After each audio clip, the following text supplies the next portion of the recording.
broadcasting to you live from the fourth day of our Saldanha Bay Diocesan Clergy School. And at present, I have here with me Professor Crain, Soudien, who is a sociologist by profession. And so good afternoon to you, Prof, and thank you very much for your presentation with us this morning and for the great insight that has come from there. So please feel welcome with us. And so out of that presentation, Prof, you mentioned the deep level of self-consciousness within ourselves, and the most important part of who we are is what we do with it. And so out of that, how do we as Christians engage in that particular process? Thanks very much for that very difficult question. So, and this is a difficult thing, I think, to say to any faith community, because the instinct is always to be imagining that the answers have already been scripted and made available to us. But I think what is called on for us now is to interpret those things anew.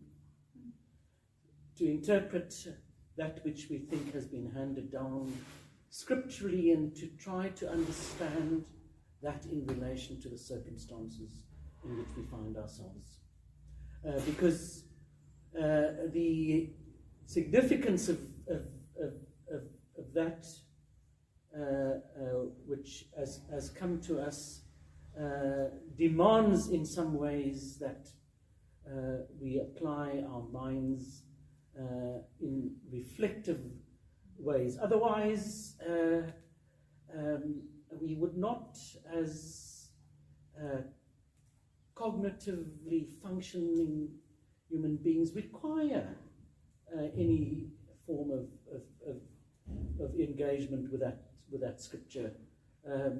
We would simply take what has been said to us and enact it as if life hasn't changed. But I think that the scripture is requiring us to apply the teachings to the circumstances in which we find ourselves. And that's a very difficult thing.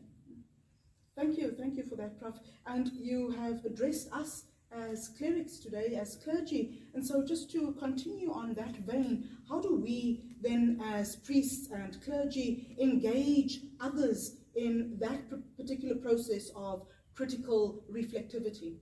Well, I think the message simply has to be to all of our people, wherever we are, that we have to be thinking constantly.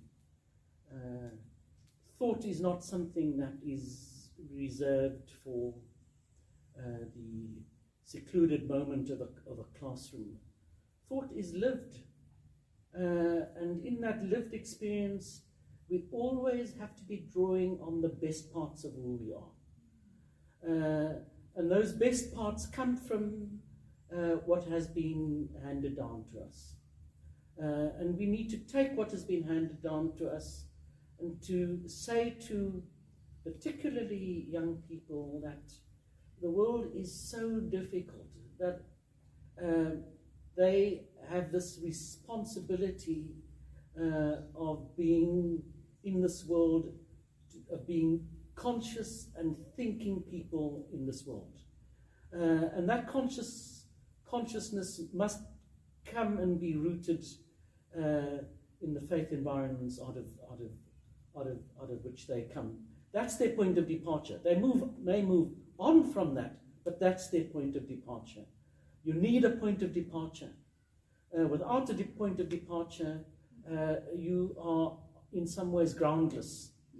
Your point of departure is the basis on which you come to be making your next decision. So that decision may not be, if you like, a one which is predictable in terms of your faith, but it needs to be referencing that point of departure. Thank you, Professor Crain Soudien, with us this afternoon. Thank you, Prof.